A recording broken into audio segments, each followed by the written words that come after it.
Welcome to the Cardboard Cave Podcast, the #1 show in Puerto Rico about trading card games.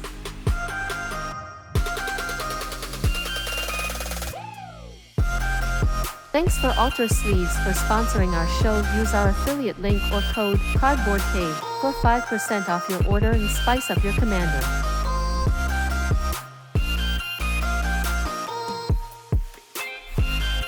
Don't forget to follow us on our social media or listen to us in all major audio platforms.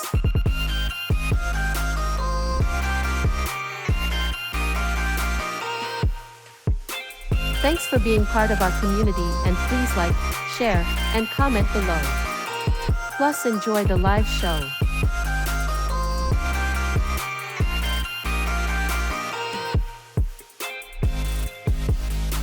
Hello and welcome everybody to the Cardboard Cave Podcast. We are back with a new episode. I know last week we didn't do an episode. We did announce it on the previous episode because I was going to be busy, and we were going to be doing the episode on Thursday, but due to scheduling, some of our hosts weren't able to be able to do the show last week, but we're going to continue doing our shows every Wednesday at 9. We attempted to go live on Kick, but apparently the stream key was not communicating with StreamYard, so we're here in back at Twitch. So don't forget, guys, that you guys can follow us in all of our social media as Cardboard Cave Podcast as well. Go to altersleeves.com/Cardboard Cave. And then you guys can get 5% off your order.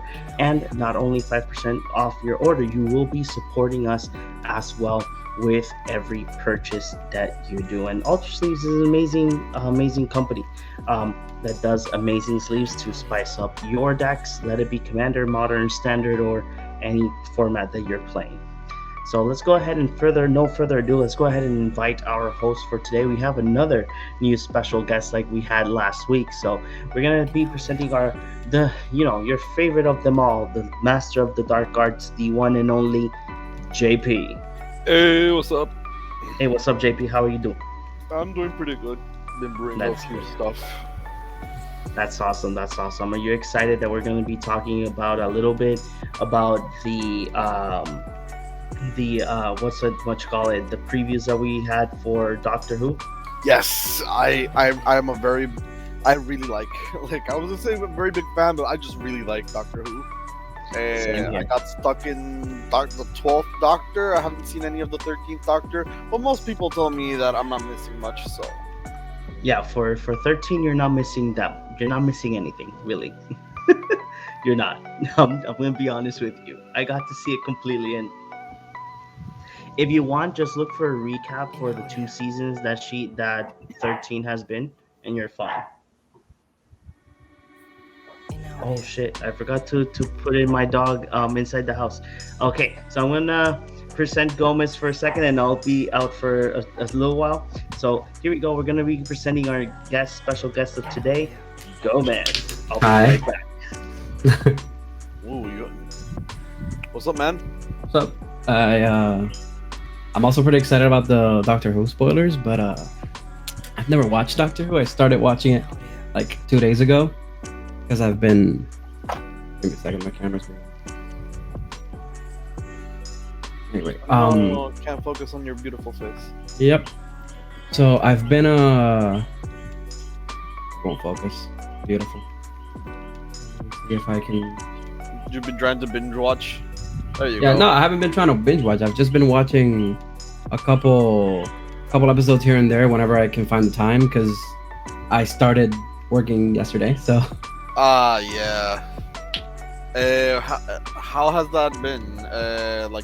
Where did you start? Did you start I started at Eccleston. I started at 9th. Yeah, I was told that earlier Doctor Who's not really worth it if you want to get into the zeitgeist, right? Yeah. So I just went straight for Eccleston. I'm excited for and Rose Tyler's terrible acting. Oh my God. Yeah. Ronnie says Gomez. Hey. And then Chopper LaBoy Gomez hype. That's Chopper's Fernan. So I always say that when these random things happen during the podcast, it's because the podcast is gonna be good. And there's always something happens when we go live. Either the internet gets really slow, or my microphone gets crazy, or some of us get late. I think that the best one is Chris, when he just like appears out of the blue when we're like halfway through the podcast and he's like, "Whoop, I'm here." That's pretty on Okay. brand. So, guys, these past few weeks, we'll say a past few weeks, San Diego Comic-Con was live. So a lot of people were at San Diego Comic-Con, and not only a lot of people, a lot of geeks and a lot of artists and much more, but Wizard of the Coast was as well there to present a couple of panels. And these panels presented not only Wilds of Eldraine, it actually presented more cards for the Doctor Who Commander decks. And I'm really excited because one of the things that I did mention in a TikTok on our TikTok channel is that I am looking forward to making a commander based off the Daleks. And I was like, I want a legendary creature Dalek, but no, I already knew that Dravos was going to be one of the cards. But yeah, they presented Dravos that day as well.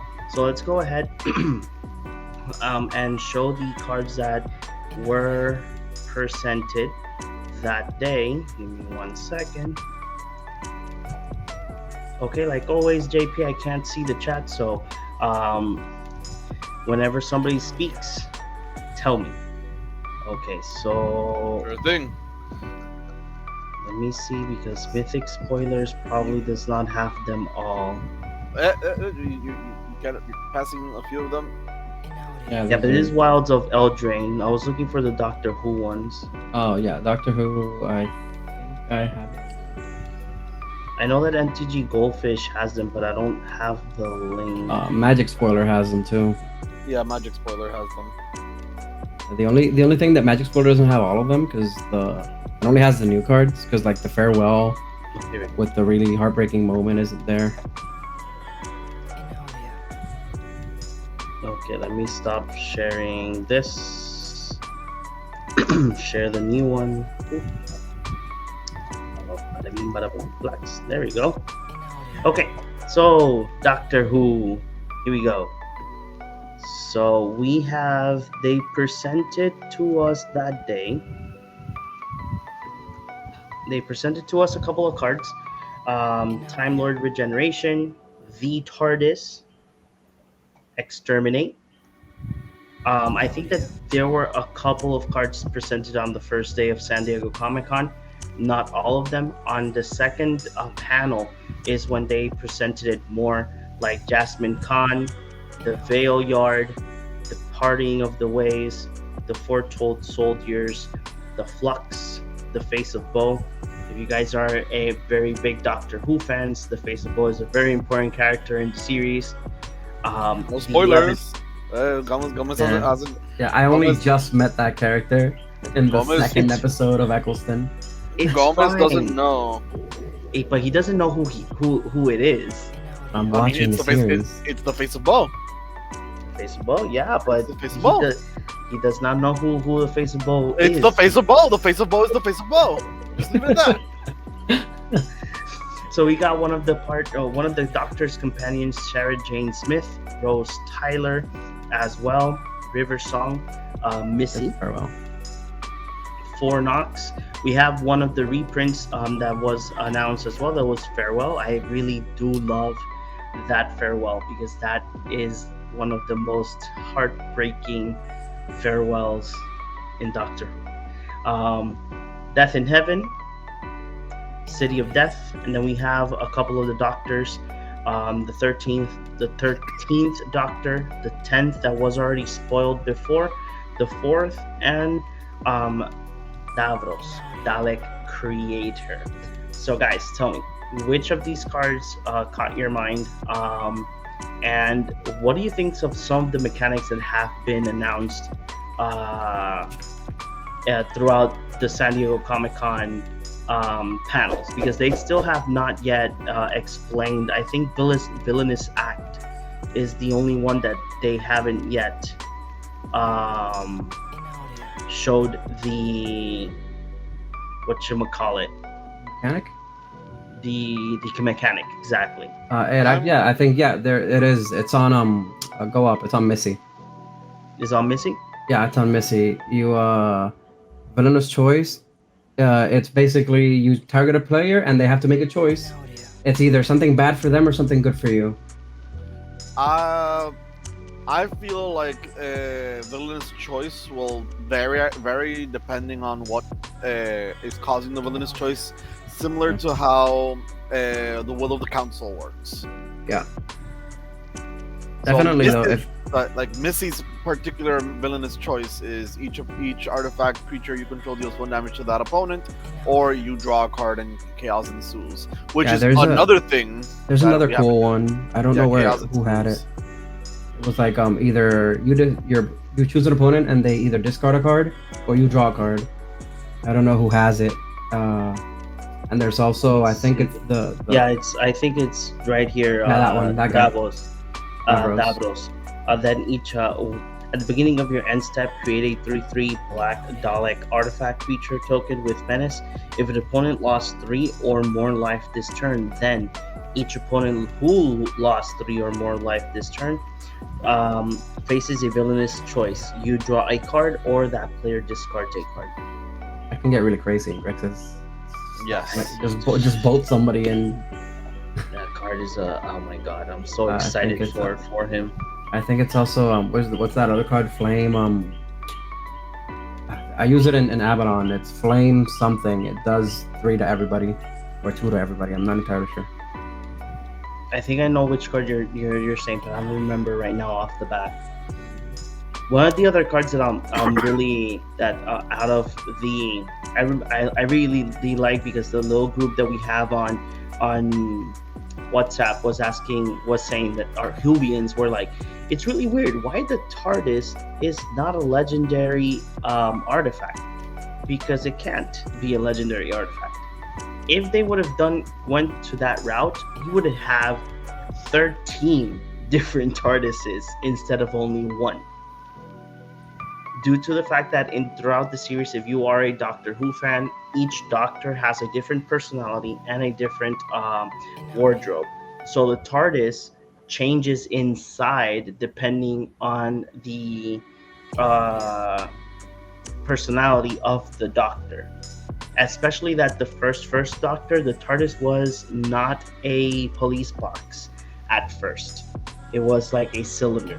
It's really interesting. When you reach to Capaldi, you will know what I mean. Also, just for the fact that the TARDIS is not the only TARDIS. There's several TARDISes. So exactly.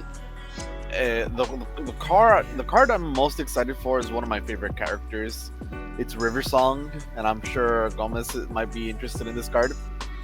Yeah, that one's really fun. But now 13 is really I'm really loving 13th Doctor.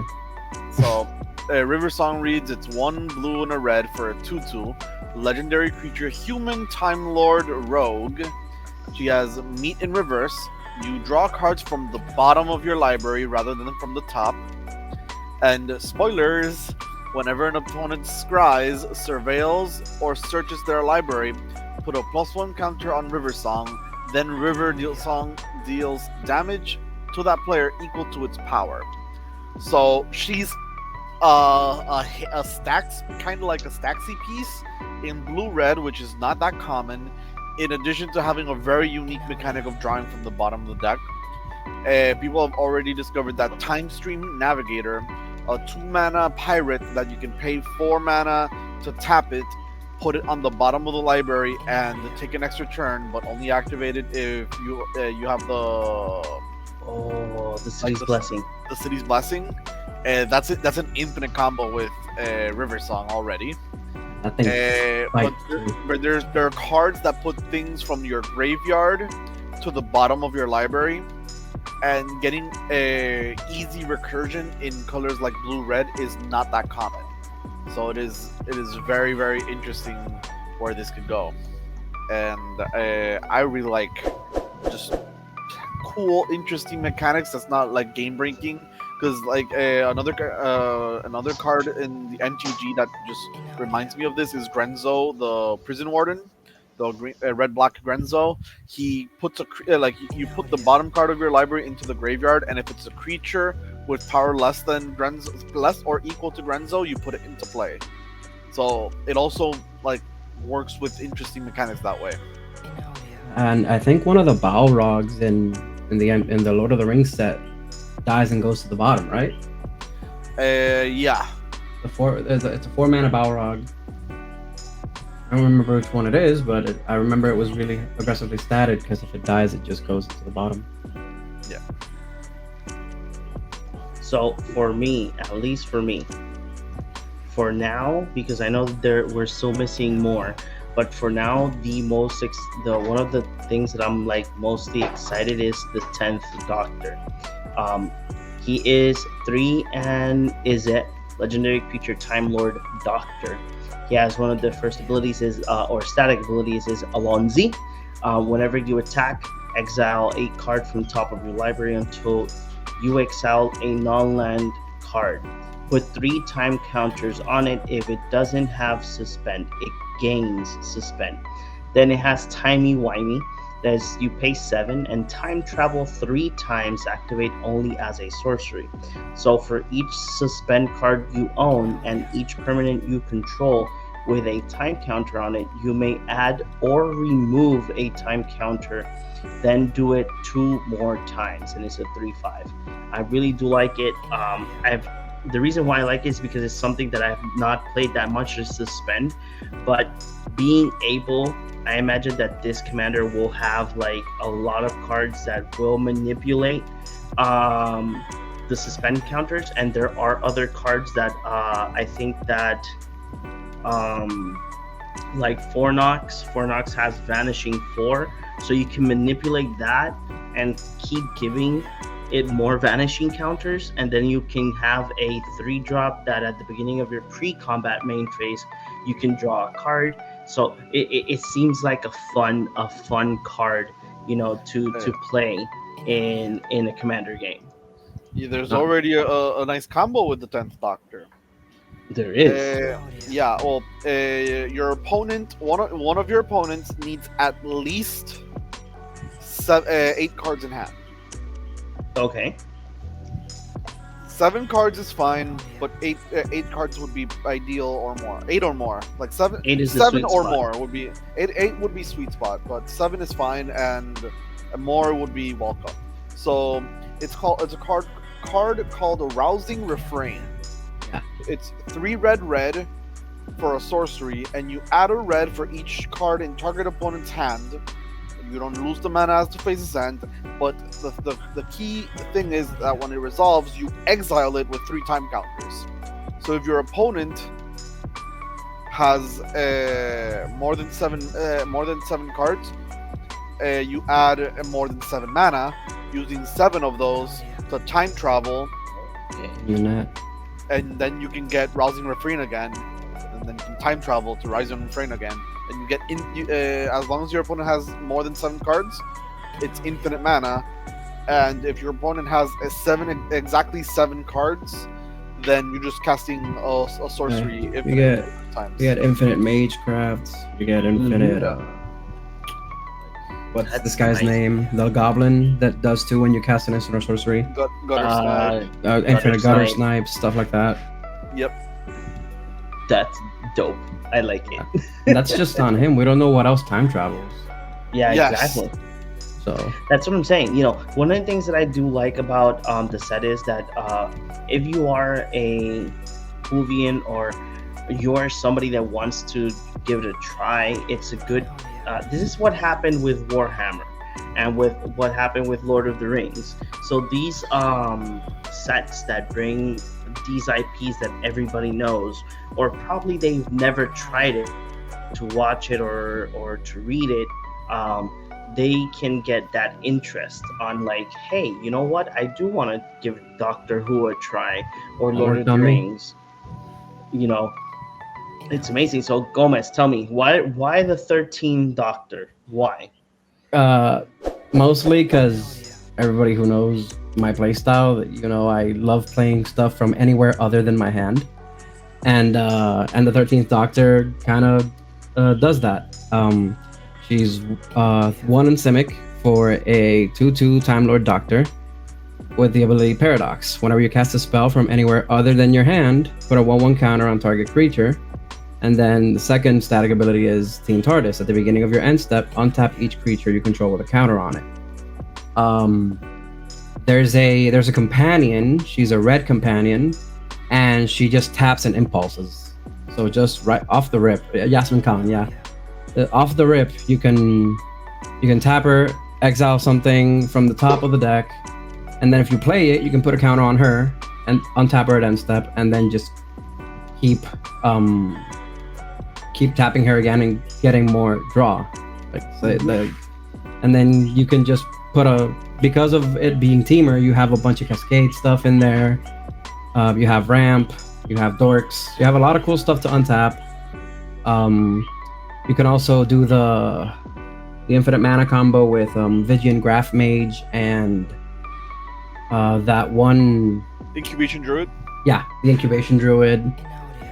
You have a lot of cool stuff, and because I like playing stuff from anywhere other than my hand, that one spoke to me a lot.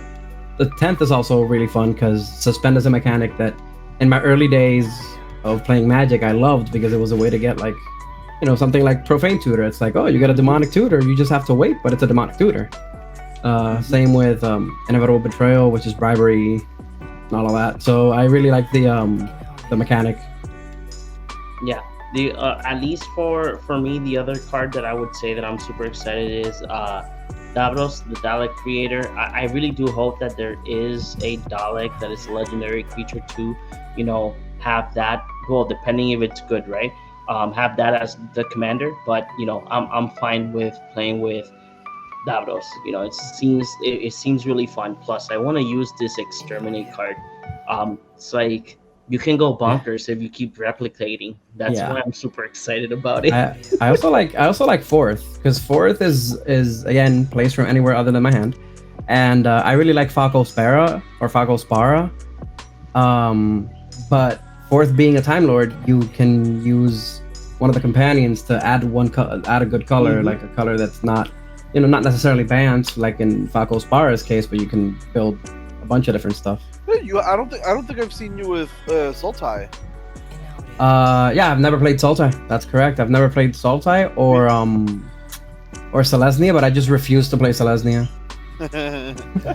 It'd be interesting to see you and not just you, but just in general, see a companion, like a Doctor's companion in Black Identity, because. I don't know if any one of the companions apply. If anything, maybe Clara. Yeah, there's probably gonna be at least one, because probably I think that Clara would make sense to be the companion that brings the dark, the dark aspect. Because the 12th Doctor was supposed to be like a bit more gritty and like older, because he was being Peter Capaldi, an older man who's supposed to be a bit more serious tone.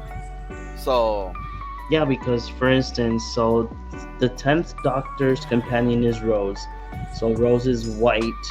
Sarah Jane Smith is the 4th Doctor's companion, another white. Then you have the 13th Doctor that has the red companion, is Jasmine Khan. Yeah, but the 13th Doctor. The 11th Doctor, whatever his card may be, will have he technically has 2 companions. So I'm not sure how that'll you work. mean yeah, but it's kind of odd because the 13th Doctor has 3 companions. It's not only Jasmine. My only gripe with probably playing Fourth as a Sultai is that he really likes historic spells, and Black doesn't really have too many crazy historic spells. I mean, it has a couple, but not too many crazy ones. we just need to await and see what happens to the rest of the spoilers. But shh, spoilers. Okay, Yeah. but before we move to Wilds of Eldraine, obviously we have Plane Chase cards for this set. But one of the things that did caught my eye, me being somebody that loves Doctor Who, is the showcase cards.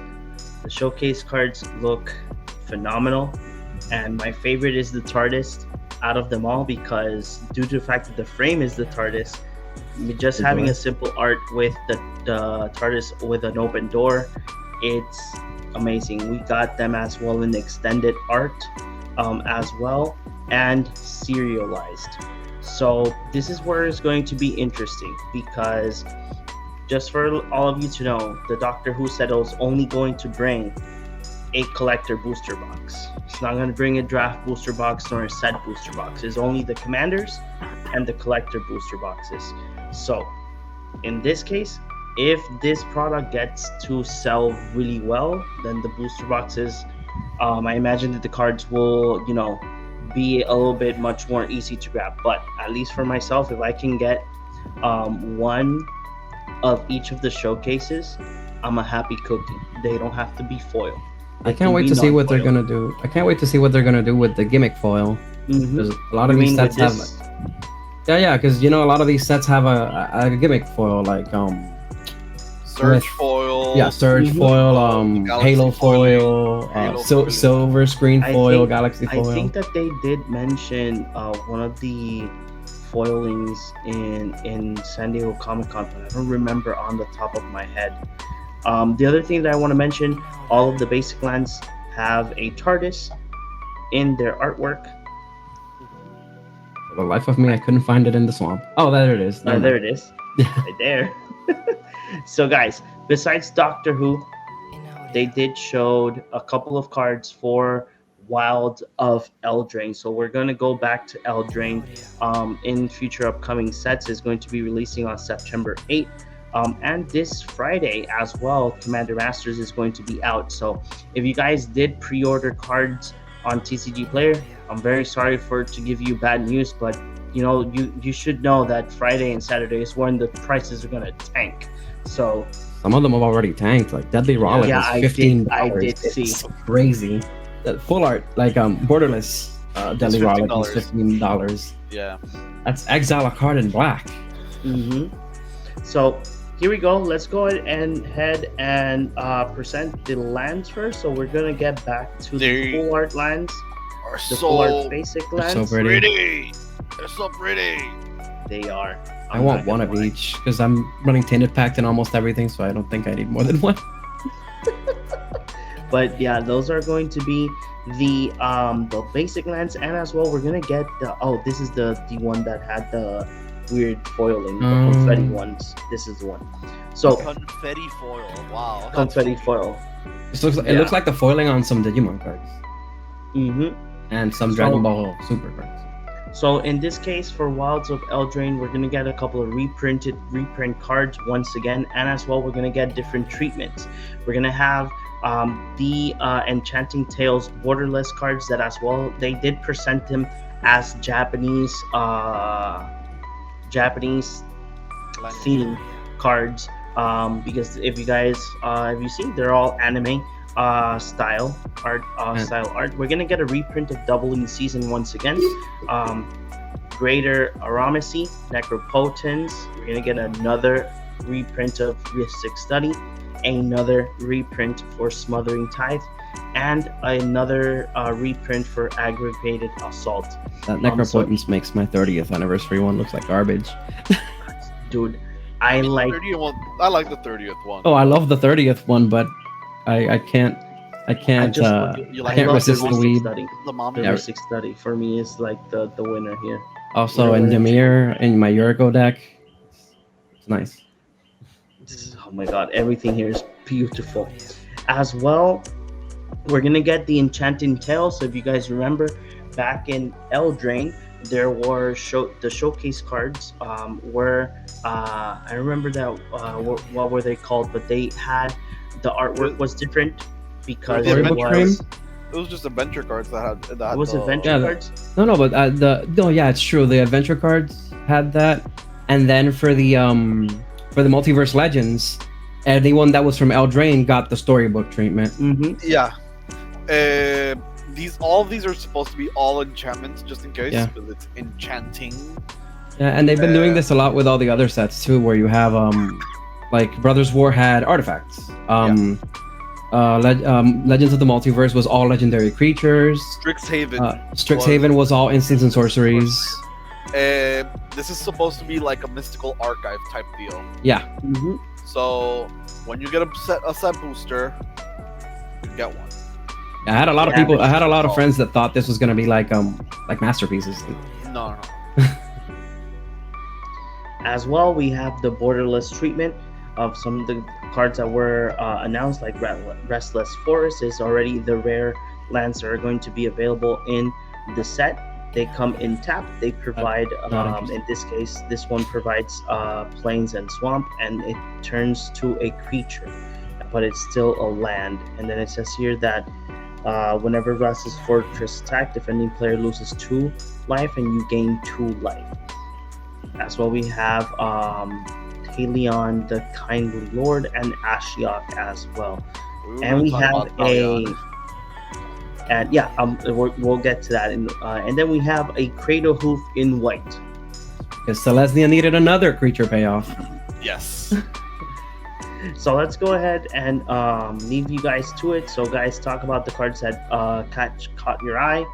For me, it's just the Enchanting Tale enchantment card. So you guys can go ahead and take it up from here and see which cards you guys want to talk about that were spoiled or previewed in San Diego Comic-Con.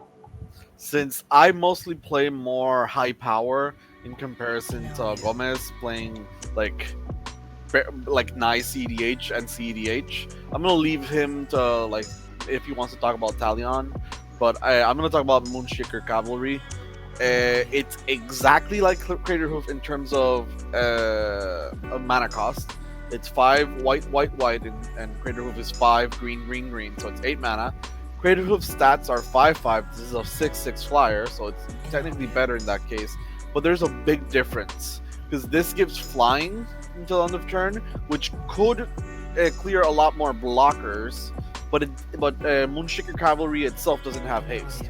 One of the key things that I've noticed by playing Craterhoof is that Craterhoof itself is relevant in terms of dealing the damage for the most part. Because his body being a 5/5 haste and then his ability giving him trample is quite relevant. So this is better and worse. It's like equal. It's not. It doesn't. They are in equal standing. A lot of these effects that care about the number of creatures you control. Wizards of the Coast a few years ago said that they were going to be making sure that this effect was in white and not in green. So don't be expecting this type of effect in any other color from now on. It is a white exclusive mechanic that unfortunately has, or fortunately has, some remnants of that mechanic in the other colors. But for the most part, white's the only one that's going to be caring about the number of creatures you control. That really puts things in perspective for Jetmir players and Winota. It put a lot of white creatures out there. Yes. Mm-hmm. So there's a card that they reference specifically. It's called Shamanic Revelation. Yeah. It's 3 green. You draw a card for each creature you control, and you gain 4 life for each creature with power 4 or greater that you control. That effect, I don't think that they'll ever print just straight up, draw a card for each creature you control in white, but something very, very similar might be coming in the future.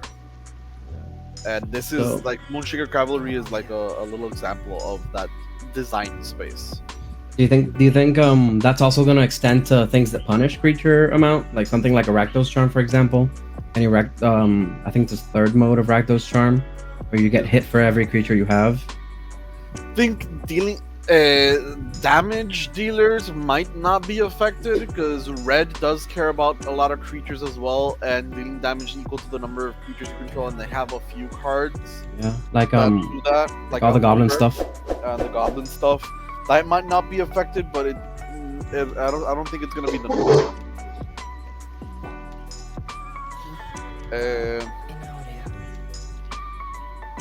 I don't want to talk about Ashiok.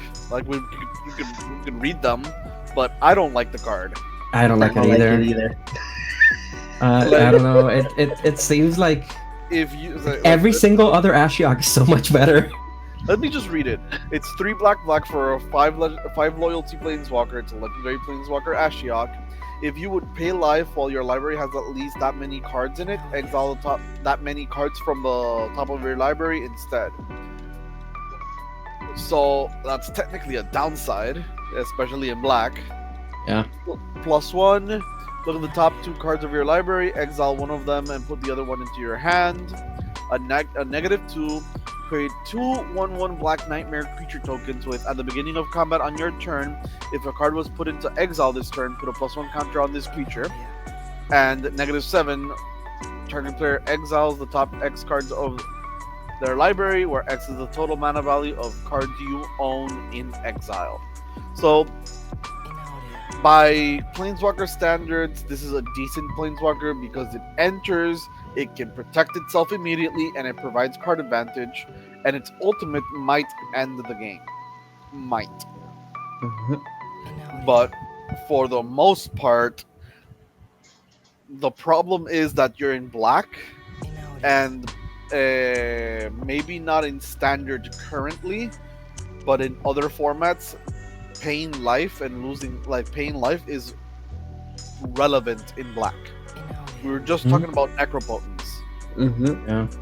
so like paying And life is very, very relevant. and I wonder if this guy. I wonder if the Ashiok sees Necropotence cards, because Necropotence cards are exiled face down until you get them into your hand. You pay the life, the trigger of necropotence goes to the stack. You exile them with You exile Ashiok. face up, and then you exile face down. But I'm thinking, Yeah. like, I'm wondering if his ultimate sees the Necropotence cards before your end step. No, I figured. it's No, just because they have exile. to be already, because it says you own in exile. I think the only You own commander, them, but you don't know what they are, and they can't be revealed until the end of the turn. the commander that instantly came to mind for me was Crick, because he has like a bunch of really high mana black stuff that he can just throw into exile, and he will probably like reach a critical mass at some point where you can just mill people out. But it's in commander. You're Rough. still gonna have to +1 and then +1 and then -7. Yeah, it takes too long. It's even in Crick, it's 3 mana. Like you don't get to 3 mana on Crick. I mean, well, you don't get to play turns, like too many turns on Crick. Either you win or somebody stops you. That's it. or you're killing Exactly. yourself because of life you're paying. Yeah, or you get bolted when you got 2 life left or something. That's always fun. Mm-hmm. But the next card is actually fun. Italian. Yeah, I really like Talion. Yeah, I really like A lot. Italian too. So I'm gonna read it, but Talion the Kindly Lord, 2 blue and a black for a 3/4 legendary creature fairy noble with flying. As Talion the Kindly Lord enters the battlefield, choose a number between 1 and 10. Whenever an opponent casts a spell with mana value, power, or toughness equal to the chosen number, that player loses 2 life and you draw a card. Yeah, just say 2. So either you say 1 or you say 2, but you never go past that. Mostly Exactly. because a lot of the value creatures, like, yes, cheap spells are a thing, and 1s and 2s are gonna be like chosen mostly because of that. But the power and toughness thing is quite relevant because a lot of value creatures, no matter what their power, no matter what their mana cost, a lot of them are 2/2s, 2 toughness, 2 power. And the most common thing for value creatures is 1 toughness, 1 power. So you always choose 1 or 2. The fun thing I've seen of this deck like this card is people have been brewing around with Chalice of the Void, because if you put Chalice on one and then put this on two, it could be a Staxy Demir creature. Or If it had white, you could also throw Prelate in there. Oh, you just name 3 Yeah. with Prelate, or name 2 with Jesus. Prelate, and then name Or either way. name one, name 3, and then drop the Eldrazi, that doesn't let you cast Stevens. Oh Um, yeah, Void Winnower. Void Winnower. yeah. Like Well, they're gone. Jesus. So it's a Staxy blue black command like legendary creature, and we don't have lots of those. Yeah. Uh, Demir. Something very new for Demir. Yeah, the 3/4 body is quite relevant because the 4 toughness is good for blocking, and the 3 power with flying is good for attacking. So you can pressure life totals decently quick, especially if you like in Commander you go land Jeweled Lotus this. Exactly. Also, it can fly, which is relevant. Yeah. It does a lot, and it's very, very, very interesting design space. I don't think it's broken at all.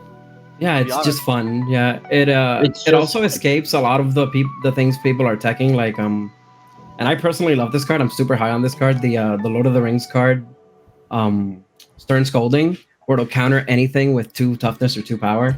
So he gets away from that too. No, that's true. You know, Yeah. one of the cards that I am really intrigued, but this is just me as if I were to get back to play Standard, is Cruel Somo Phage. I like it because one of the things that I really do like about it is the mill. So that probably we will see mill once again here, but this card is really great in not only in Standard, but it could be great as well in Modern.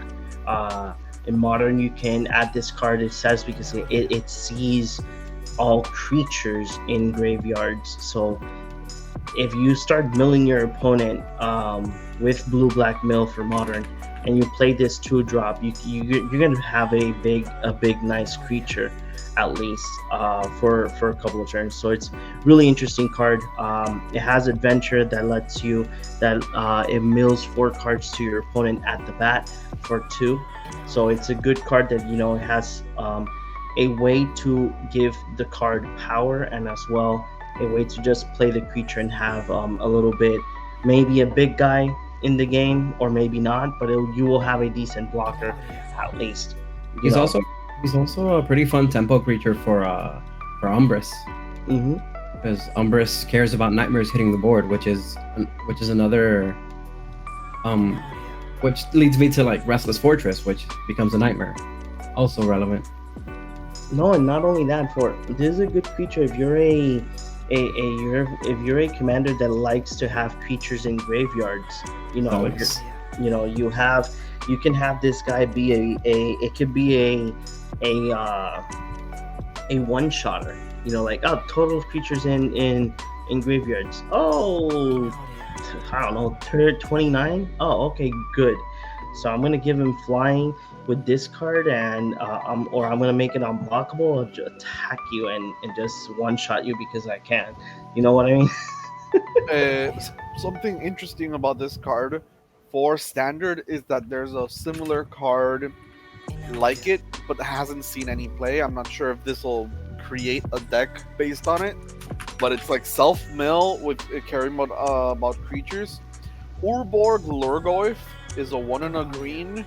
It's a creature Lurgoyf, and it came out in Dominaria Remastered. It has kicker blue and or black. As it enters, you mill 3 cards for each time it was kicked. And then Urborg Lurgoyf's power is equal to the number of creature cards in your graveyard, and its toughness is equal to that number plus 1. Okay. So, It might see play. Cruel Somnophage cares about all graveyards, but you can mill yourself and then play Cruel Somnophage, so it can be big. And then Urborg Lurgoyf, you can mill yourself, put more creatures in the bin, and make him big. 2-mana big creatures are quite decent. I'm not sure what the standard metagame right now is and how much decent removal is for like just as destroyed creatures, or if the removal is like red based for damage. Depending on that, it could depend on how viable that could be. But like a soul tie or blue black, actually it has to be soul tie. Like a soul tie mill, the self mill deck with a lot of creatures that you want in the graveyard might be interesting. That is true. I completely agree. So guys, now that we've spoken about the 2 previews of these amazing sets that are up and coming, especially Doctor Who, because not a lot of people play standard, right? Let's go ahead and talk about, if you guys see or read our title on Twitch, the main topic of tonight is we're going to be talking about the Magic the Gathering community here in Puerto Rico. Here in the Cardboard Cave, we mentioned communities in the States because most of us on the show have joined or have been part of United States communities, let it be on chats, let it be on groups, so we know or have an idea how the communities are over there, and we talk about it. And but certain events have happened here in our community that came to mind, and I just wanted to have a chat about it. So let's go ahead and give a little bit of insight of the what's what. So for all of you guys that play Magic the Gathering, let it be professional, let it be semi-professional, let it be for fun, or if you only play Commander, Wizard of the Coast always gives invitationals to local game stores or RCQs in that case, or big events that they can go to, bigger events in the states that you can have or create your pro Magic career. There was this one situation that in the interwebs, a lot of the community members started arguing that not a lot of local game stores are doing these competitive events. And not everybody, but most of the people that were on that comment section were bashing a lot of local game stores. Not only local ones from their area, but they were bashing ones from other areas. So just for if you guys are from the States, if you're listening or watching us, we here in Puerto Rico, we have the west side and we have the metro side. So on the metro, there's a bunch of local game stores there, and on the west, we have our local game stores over here as well. So just imagine a group of people, some that do play pro Magic, and some that don't, and some that just appear in those tournaments just for fun, bashing at each other, bashing on local game store owners because these events are not happening. And because of these events not happening, that's why they blame them due to the fact that the community is dying. And that's why a lot of people are shifting from Standard, Modern, Pioneer. They're shifting from those formats to Commander. Because Commander, we all know that Commander is a very eternal format that you can play any card at any time, and it's a little bit much more cost effective, you as a player. So they were blaming the local game stores for this situation. Now, fast forward from that post to a most recent event that a local game store did this RCQ. They did it in a format that it is played in pro league, because just to give you guys another piece of how pro league works, if you want to be a pro player, you're not only going to be playing Standard, Modern, or Pioneer. You're not only going to be playing a format, you will be playing Draft, or you will be playing Sealed, because it all depends on what the RCQ or the Invitational will be. And then the main events. Sometimes these main events divide in two. Probably it'll start as a Draft or Sealed, and then it will end as a format. I forgot the term, but it will end as a format. You mean? Yeah, constructive format. Okay, sure. So it can start as Draft or Sealed, or end as a constructed or the other way around. So it can start constructed and end in draft or sealed. So that's how you become a pro. That's how you play Pro Magic. So long story short, the store did the event. Only 9 players appeared on this event. And what happened? A lot of people, I'm not going to be pointing fingers, but a lot of people went ahead, made the local game store owner made a post talking about the event and how they're not going to continue to do these events.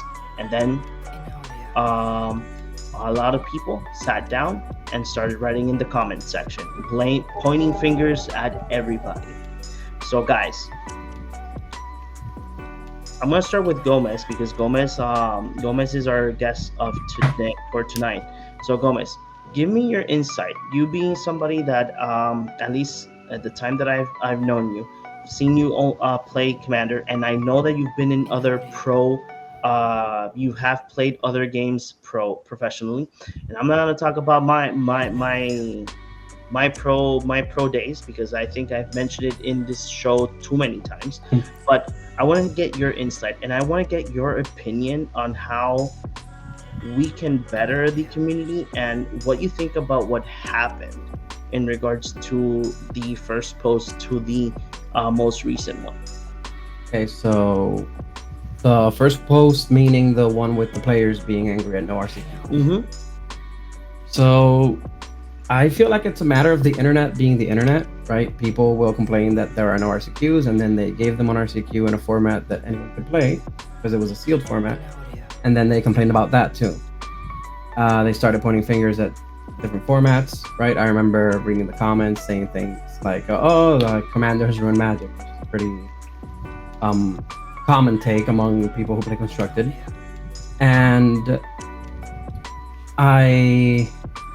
I feel like it's not even Commander. I feel like it's WotC itself. They sell Commander product, they sell Commander exclusive product, they sell Commander decks. A bunch of their products have Commander on it. Even the latest sets that have like the little mini collections in them are cards that are only legal in like Commander and Modern. So you couple that with the fact that the only way these stores can get promo product is by doing sanctioned formats, and you get a lot of friction among the player base itself, right? The main thing that I notice here, and the main point of contention, is the fact that Magic has a bunch of formats.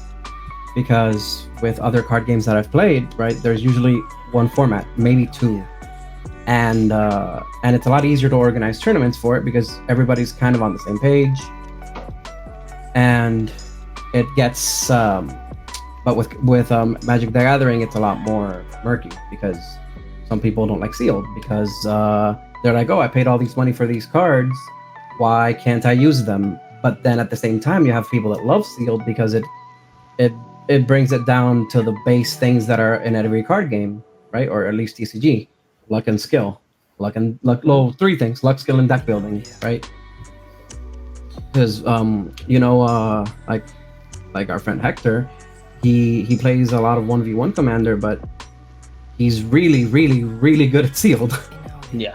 So it's this whole thing about how different players from different formats have like this animosity a lot of the time, because a lot of Modern and Commander players are like, oh, nobody plays Standard, and then a lot of people that play Modern are like, oh, Pioneer's just nerf Modern. But then Pioneer players are like, no, Pioneer is fair Modern, and then you have then you have Commander players like, oh, I don't want to spend $1,000 on a Modern deck and then turn around and buy a Mana Crypt. So this animosity between all of the different people who play the different formats, and they're kind of like, no, my way's the best, really complicates things for the store owners, right? I don't feel like the store owner handled things well with how he just did a call out post, considering LGS owners are more or less pillars of the community, right? Without LGS owners, there are no communities, and without communities, there are no LGS owners. We're symbiotic like that. So it could have been handled better, but at the same time, the players themselves being from, like, again, my way's better, I like it done this way, or I don't want to invest, or for example with me, right, if I've already invested a bunch into Commander, so I don't want to go ahead and invest into Modern, right? Like, it was hard enough getting fetches for Commander. Getting 4 of each for Modern is gonna kill me. So and you see this same opinion in every other group, right? Because then you have Modern players going like, no, but you can play jank stuff and still win. But with Commander, you have a lot of expensive cards, right? Oh, what about the reserve list, right? And all this whataboutism about how I don't want to change to that way and change to this way, which is valid because at the end of the day, it's a game we play for fun and we play it in the way that's most fun for us. Mhm. But that disconnect between people who want to play a certain way and then Wizards of the Coast only allowing people playing certain way, or better yet, rewarding stores for making tournaments on certain formats, and then with a lot of the community depending on the area, because Southwest we have a lot of Southwest, West. We have a lot of Commander players, but then Northwest, it's a lot of Pioneer and Modern, and the same, and in Metro, they just play everything. So you have these very strange dynamics between the players themselves that just leads to the community going at each other's throats, and then that transfers into the LGSs. So that's sort of more or less my take on it. I'm relatively new to Magic, right? So at least compared to you two. So that's my main take on it. I feel like it should have been handled better, but it's not just one problem. It's the company, it's the LGS that have to be beholden to the company, but also beholden to the players, and the players and the company are not beholden to each other, and just it's an Ouroboros, right? It's a snake eating its own tail. Mm-hmm.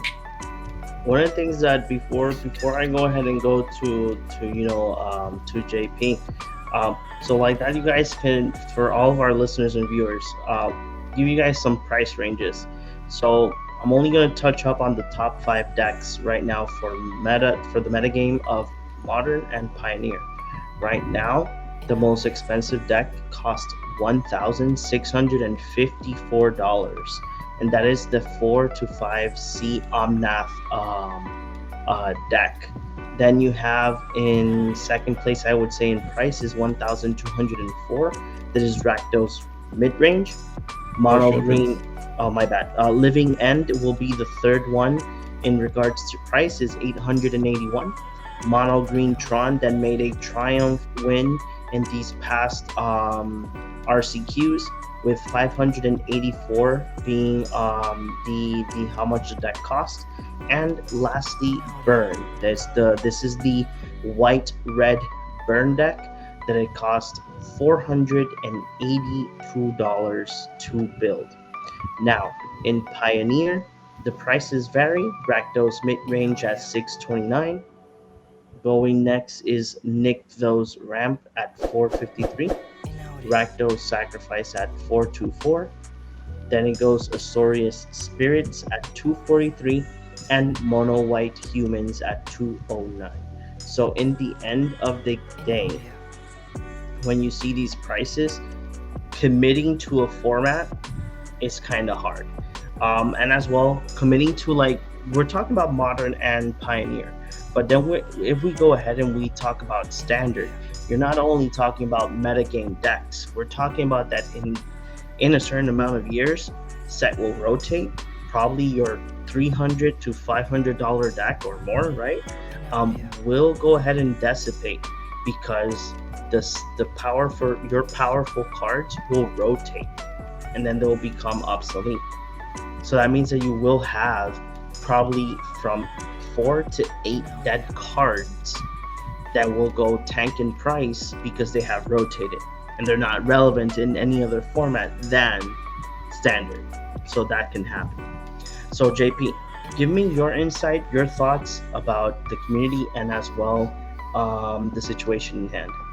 I agree with Gomez with most of the things he said about the LGS owner and the events being held. The community needs to be more together, like because an LGS being at odds with the community and the community being at odds with LGS, it's supposed to be a symbiotic relationship.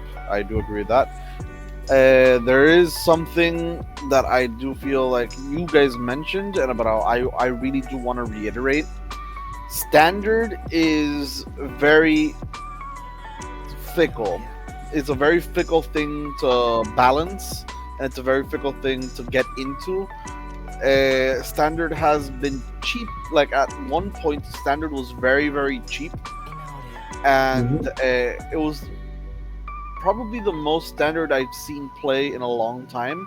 But as prices and as the MSRP on things has faded away, and Wizards of the Coast doesn't use MSRP anymore, and as power creep has encroached on the game, cards remain powerful enough to impact other formats to such an extent that they are equally as powerful in Standard and remain expensive. I'm going to use the example of Sheoldred the Apocalypse. It is a very expensive card at around 45 to 65, maybe more dollars. It has been used in Vintage, Legacy, Modern. It sees play anywhere it can see play.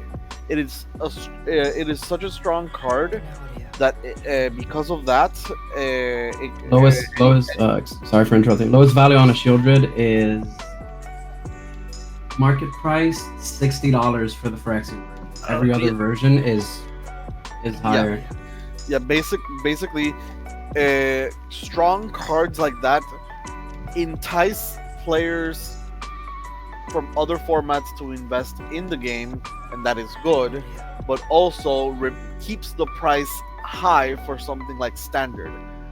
In my opinion, I feel like Standard should be very, very, very cheap, and as the other formats have longevity, then I would understand. I still would prefer if all of them were cheap, but I would understand that the longevity of the formats, and because of the nature of the cards, the reprints, everything else should be a bit more expensive. Because that is not the case, Standard suffers. Because Standard suffers, and players don't want to play Standard because nobody wants to be basically losing money. Because at the end of the day, it is money. People don't play Standard, so people go to something like Pioneer. Pioneer has issues, but that's Pioneer Modern have issues, and I think what John said, and what I agree with John is, it's mostly a Wizards of the Coast issue. They really need to fix a lot of the things with Modern and Pioneer. A lot of Modern cards that are in the ban list, I don't feel like they need to be in the ban list anymore. People have been talking about that in Twitter, or is it even called Twitter anymore? It's an X. It's X now. Whatever. It's they've been talking about that in social media. How a lot of cards, because of Modern Horizons 2, that introduced the evoke elementals and a lot of power creep cards, they're just not worth it anymore. I'm pretty sure Splinter Twin, which in my opinion, even when it got banned, was an unfair banning, would be fine right now. Because he's tapped out. I'm gonna play my Deceiver Exarch. I'm gonna play Splinter Twin. Okay, Fury, Solitude. To add to that, it's really interesting how, and again, coming from other card games, how Magic treats reprints as opposed to other card games. Because, for example, those of you, I don't know if you guys have played Yu-Gi-Oh, but Yu-Gi-Oh is the main format is an eternal format. It just has a ban list where some cards are limited to 3, some to 2, some to 1. A very expensive ban list. Yeah, very extensive ban list. But the thing that Yu-Gi-Oh does a lot is because Konami kind of does not like secondary markets. They will let a meta deck run rampant for a couple months, but then immediately reprint it to the ground. Like we're talking. Look, this is a collector's tin. It's $25. here is this card that used to be 100. Oh, it's just the common in that tin and it's guaranteed. So that just makes everything tank, and they do this constantly. That reminds me when Ash was like a very popular card. Exactly, and now it's a common in structure decks. Exactly, and now like two set. I think when it was popular, I think it was 2 months later. Then it became like a card that you can find in a tin, if I was not mistaken. Yeah. If I'm not mistaken. Yeah, it got reprinted into a tin as a super rare, and then it got reprinted as a common in a structure deck. So imagine that. So Wow, I was gonna buy it at $30. well, I think it's in the. Right now. It's $7. Yeah, I think it's in the Alba Strike deck or something. I'm not sure. I haven't played Yu-Gi-Oh in forever, but I kind of keep up a little bit, and I remember Ash being like one of the super crazy power cards that just Tour Guide from the Underworld. When Tour Guide from the Underworld came out, each one was 150, and it was a required 3 of in the deck. And then it wasn't even like 2 or 3 months later that it got put into a tin at super rare, went down to $5. No wait, it got put into a special set where it was like a reprint set, kind of like a master set, but a little bit. They're called battle sets. There's these things. They're kind of like Jumpstart, where you just open a couple boosters and just fight with them. And they got reprinted there as a rare, and then it got reprinted in a tin like a month later as a super. And Tour Guide went down to like.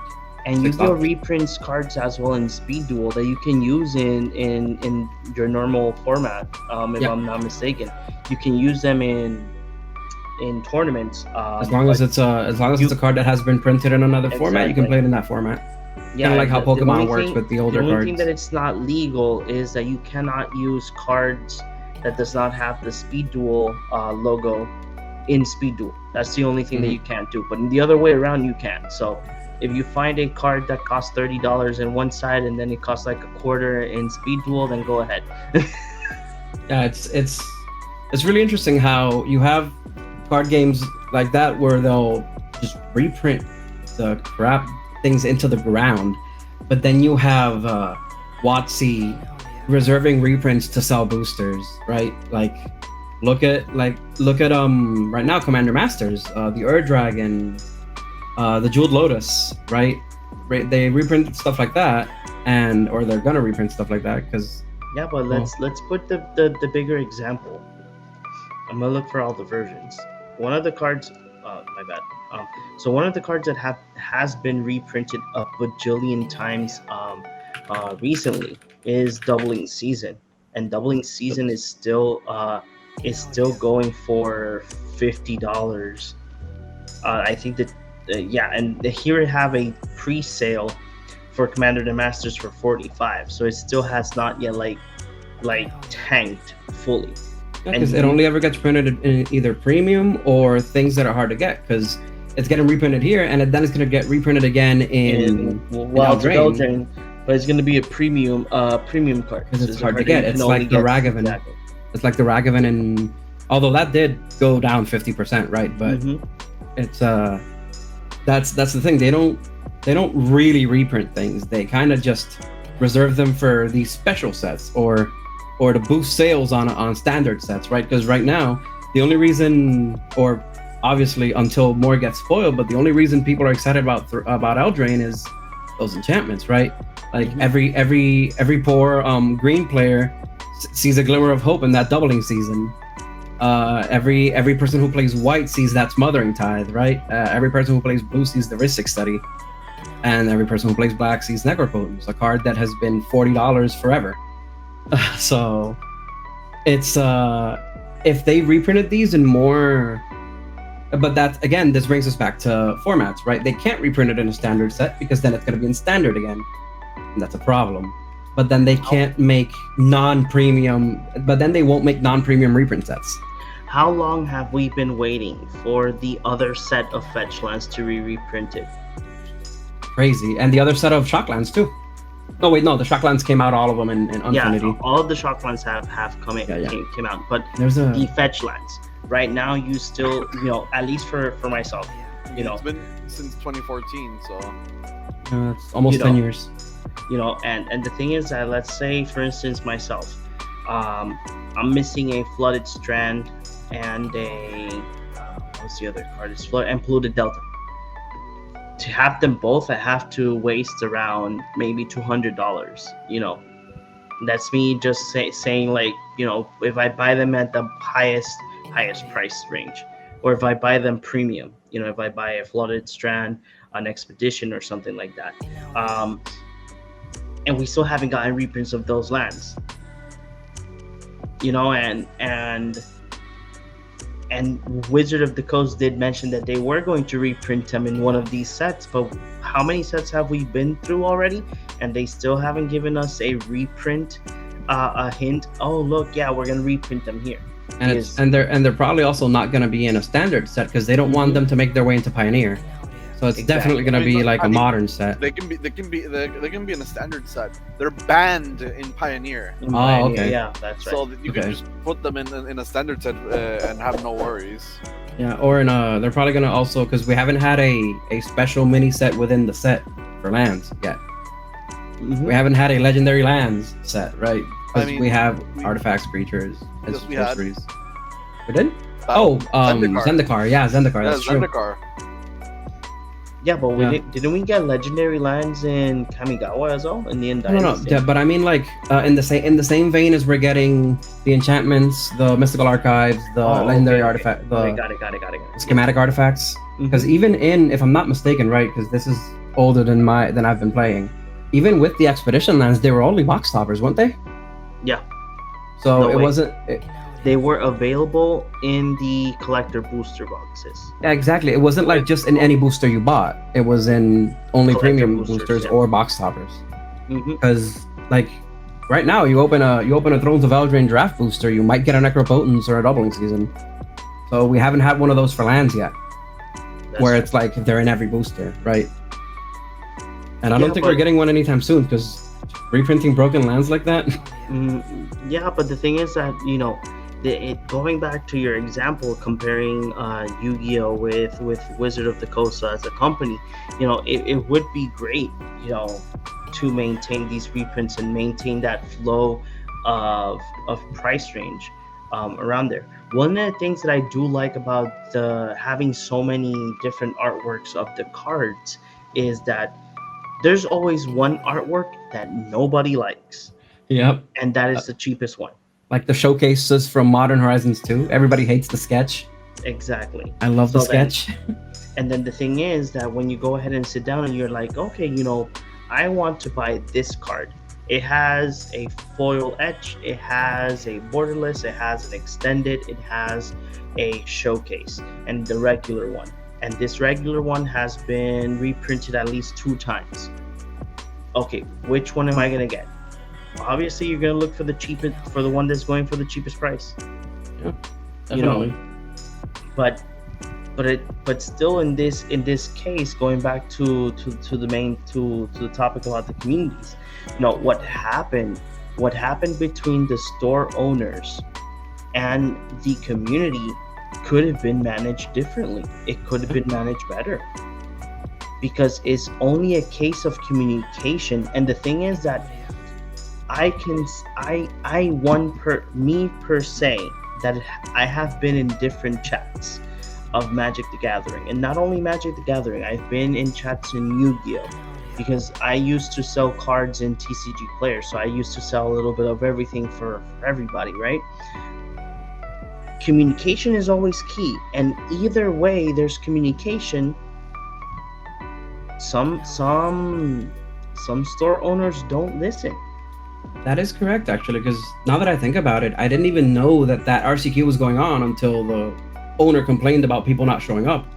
And even after that, the community themselves started posting, look, these are the upcoming tournaments at this store, this store, this store, this store. Let's support our RGS. So the community has kind of tried, but for this specific instance, I didn't even know that was a thing. For me, for instance, I didn't know that it was going to happen. I actually was going to go because Carlos did mention it to me. He's like, hey, are you going to the RCQ? And I'm like, I really don't know, but are you going? And he said, he told me that he was not going to go because he was in the States. He's going to be in the States, in San Diego. So I told him, like, well, if you're not going, I'm not going, because usually what I'll do is that I'll just piggyback a ride with him, like that. My wife can stay with our car, and I'll go to the tournament with him, right? But again, the main complaint, the one of the main things that the community needs to understand is that if you are a person or a player that wants to go pro, that you want to try and be that first Puerto Rican to be in Worlds, or to be in that webcam on a Magic event, you have to get used to all the formats. You have to know how to play Standard. You have to know how to play Modern. You have to know how to play Pioneer, and the main two formats that it's Draft and Sealed, because those two formats will never go. Just imagine the fact that you go to I was gonna say Pro Tour, but that does not exist anymore. MGP. You go to one of these big events and you're like, hey, I have my Modern deck in hand, and I have my whatever of any other format in hand, and then the judge tells you, did you know that the event is Draft? What are you gonna do? You have to play it. Yeah. You already invested your money in the event.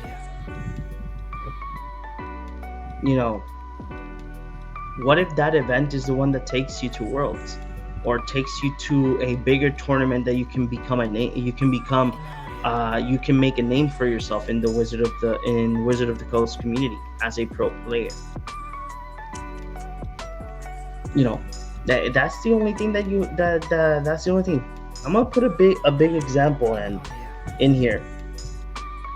So when you want something to make it, if you want something to make it work, sit down with your community, sit down with the people that play the game, and ask them, hey, what do you guys want? What is it that it's much more easier for you guys to manage? Because I'm not gonna go ahead and be like, let's say I want to open a tavern, and I'm gonna be like, JP, what you like? You like draft beer, or you like can or glass beer sealed glass? If JP tells me, hey, I really don't mind, it could be either three. But then let's say that Gomez tells me, no, dude, I like draft beer and artisanal beer. That's it. So okay, now I have to start a poll. Okay, what is my community? What do they like? Am I going to invest in my tavern to have exclusive draft beer, and as well have the rest of the have other types of beers just for a little bit for everybody? Or am I only going to focus in one section only? It's good to know what your community wants, because it will affect it, and we will get to a point that nobody's gonna care, and we're just gonna play Magic. They're just gonna be jaded. They're not gonna care anymore. They're just gonna play Magic and wherever. Exactly. And this is where I come and I have thought about it.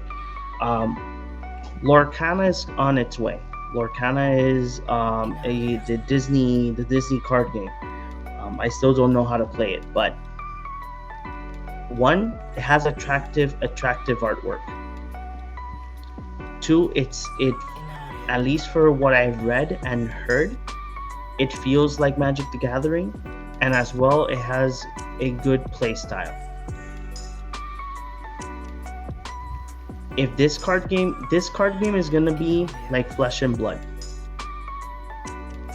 it's gonna be amazing, it's gonna be fun, but if you don't support it, you're gonna have a stack of decks and cards that it happened. Look at older games, Force of Will, newer games like One Piece. Although they're having a pretty big resurgence now, a lot of LGSs are playing more tournaments for it. But it after set one, because of the supply issues, that deck went into that game went into a coma for like a month. Yep.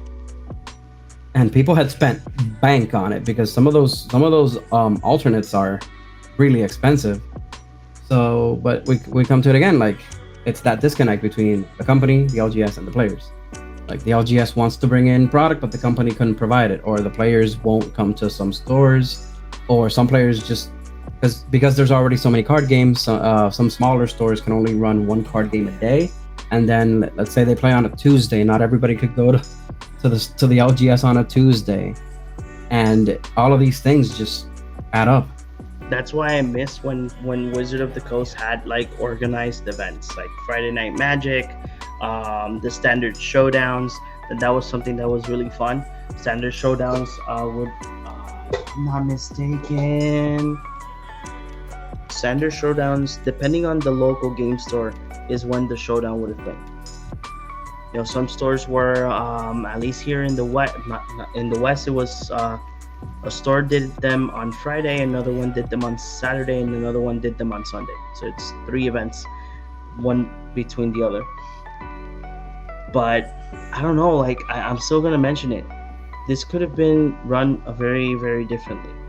It could have been managed a different way.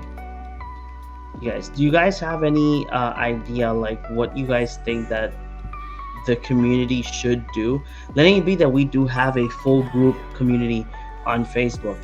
What do you guys think that the community should do to better up this situation? I mean, I feel like the best way for the community, especially all the different format communities, to come together is like something like Sealed, where everybody just buys some boosters, cracks them, and plays with them. It's something literally anybody from any format could get into. Pioneer people can play a Sealed event. Modern people, Standard people, Commander people can play a Sealed event. It doesn't matter. It's just these cards that you got. But that would require skill. Yeah, that would require reading cards. That's Reading cards, skill. Figuring out synergy without a net deck. Ugh. Yeah, exactly. Like I know a lot of people that I don't like it, and it's not because of the luck. It's just they suck at making decks. Yep. And they suck at just playing. It's just like yeah. The general. I personally suck at making decks too. Like usually, what happens for me is I get blown up round 1, and then the person that blew me up was like, "Come here, let me see your draft," because you couldn't have been that bad. And then he looks at my pulls and is like, "You should have gone Azorius," and here I am playing Gruul. So then I'll switch my deck around and have a little bit more success, right? But I definitely understand that a lot of people like just a lack of skill or a lack of game sense, right? That's where Arena comes in. If you guys don't want to blow your cash in a local game store, just play Arena. So you can blow your cash online. Exactly. Or do what a lot of people do: grind the living shit out of it. Yeah, I just did hybrid. I grinded my LGS for promo packs, and then I used the codes to play Pioneer in Arena. I'm a proud owner of 4 digital Shieldreds. Yeah, I did the same thing, and I'm a proud owner of like all the meta decks in Historic. Yeah, so I feel like the best thing for the community is for them to find a format that everybody can play with little investment, so they can support the LGS more uniformly, right? Pauper, yeah, but Pauper can also get pretty crazy, which is funny because Pauper is like, yes, if you're poor, play Pauper, and then you have Pauper cards that are like $20. I remember when Gush was like $25. Yep. I was like, holy shit. So that's the thing. There needs to be either that or I don't know, man, because it's really hard for players to like look at Commander, for example, right? I only need 1 of each copy. So if I want to play any other format, I need to get 3 other copies of a card. And then vice versa. If I'm in another format, I could have 4 of one expensive cards, and then I only use 1 of them, and the other one's just in a box or in my binder somewhere. So it can be very disheartening switching formats like that for like more casual people. Or for before or like I do, I'm main Shurikai, so all my expensive cards are in Shurikai. So if one day I want to play Lathril, I have my proxy cards there, and the Yeah. proxy cards do say Lathril. So whatever I take from one, I put it in the other. So if I take my rocks from Shorikai, I put the Lathril proxy there, like that I can know where the cards are. You know, it's another way. to do it. Same thing happens with me. Like I play mostly Grixis, like Dimir and Red. It's like Dimir, Rakdos, and Grixis. So every time I build a deck, I'm like, oh, this has black in it. Guess I can't. Guess I gotta start proxying stuff because I'm not gonna get another Devonic Tutor, another Shield Jet, another Exactly. Necropotence. And of course the rocks, like the Cheerios, are crazy. So it's really rough. But yeah, I feel like it's either the LGSs themselves or the players could find a happy medium, or just run multiple events. The main offender, the main problem here is Commander, because LGSs get nothing out of doing Commander tournaments because they don't count as sanctioned. So they have to just do a Friday Night Magic where everybody plays for fun and then report it as a Pioneer tournament or something, and then just give everybody a promo and call it a night, which for some people can be disheartening because then you see the modern players just, testing their skill, holding each other against each other, and then we're just like playing for funsies, but we're but then we're playing CDH decks for funsies, and we just get a booster and thank you for coming. So Exactly. it's also pretty. The discrepancy is really difficult to say, especially for Commander, right? Because it's not sanctioned. If Commander didn't exist, it would probably be a more harmonious community. But it exists and it's fun. So Yeah. So JP, what do you say? What do you think? No, like the truth is, I don't think I could use better words than what Gomez just said. I think you really encapsulated everything. thank you. That's amazing. Like, That's yeah, amazing. no, you just went at it. He did. He was like, I'm gonna start shooting and I'm just kidding. So just to close down today's night's whatever. Today's podcast, right? Today's podcast. So if you guys just communicate with your local game store, communicate with your community, have fun, and keep playing. As well, one of our very, very most important advice: buy singles. That's the most important advice that we give here in the Cardboard Cave. So buy singles, don't buy boxes. Just buy what you need. So Leave it to the whales and then buy singles off them. exactly. or like what most of at least for what I do. Carlos, are you buying the box? Yes. Okay. I want this. I want this. Yeah. Like forwards the TCG player link. Yeah, like this is Look, what I need. This is what I need. Like for instance, Commander Masters is going to be releasing this Friday, and the only thing that I'm looking for is the borderless Fierce Guardianship. That's the only thing I need. I need the guardianship, the like all three of the like good ones, guardianship, Rollick, and SWAT. I want them in borderless because they're all like specifically deflecting SWAT, where it's just Corvold making fun of a poor sap who tried to go kill him. And as somebody who has been on the receiving end of a Corvold, I understand that poor sap. Because like Mike, if you're out there, I have nightmares. I really like the Commandeer and the Personal Tutor, which plummeted to like $12 for the full art. So those are pretty good cards that I'm gonna be looking for from there, because I don't really need the Lotus. I have a Lotus. Same here. But yeah, just a couple of staples. I don't really need and also if I can get my hands on one of the side profile Yurikos, but that's just a pet card. I don't have to get it. Yeah, I completely agree. I think that for me, it's only Fierce Guardianship. Probably I'll get Personal Tutor as well, because it's a card that I would need in Shurikai. But at least those are just the common cards that I would need. But thank you for everybody that has been watching us tonight or listening to us tomorrow on all of our audio formats, especially in Spotify and in Apple Podcasts. So let's go ahead round table. So Gomez, where can the people find you in social media? Oh God, just off of my name, really. I don't have a just on my most of my social media is something related to sal boricua, which is like Okay. Puerto Rican salt. So my Facebook, you'll find me on through that. Instagram, you'll find me on that. And what else am I on? I don't think I'm on anything else like Reddit, but I only browse, I lurk. So, Okay. you know, but I mostly post on Instagram and Facebook. Amazing. So JP, where can the people find you? You guys can find me here, the Cardboard Game Podcast, talking about cardboard. How about you, John? So guys, you guys can always find me here in the Cardboard Cave, but especially at Reel In Films.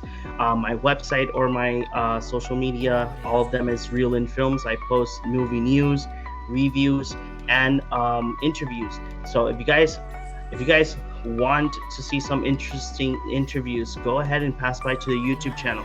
I interviewed the costume designer of the second season and first season of This Fool that is available now at Hulu.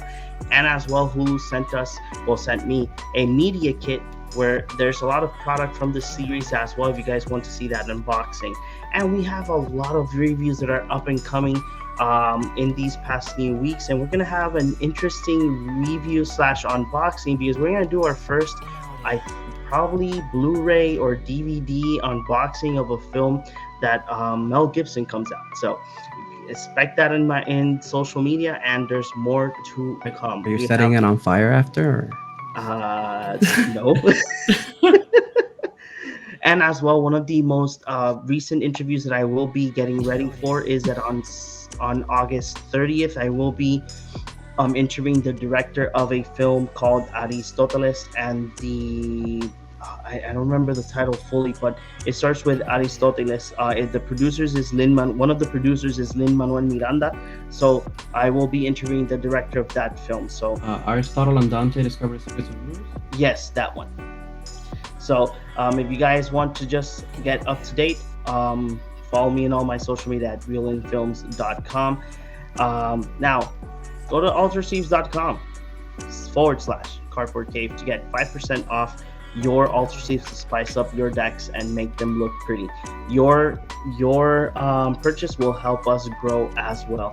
And when Kick starts working properly, we will be moving forward 100% to Kick. But for now, we're going to continue Twitch until we get that fixed. So see you guys in the next one. Bye-bye.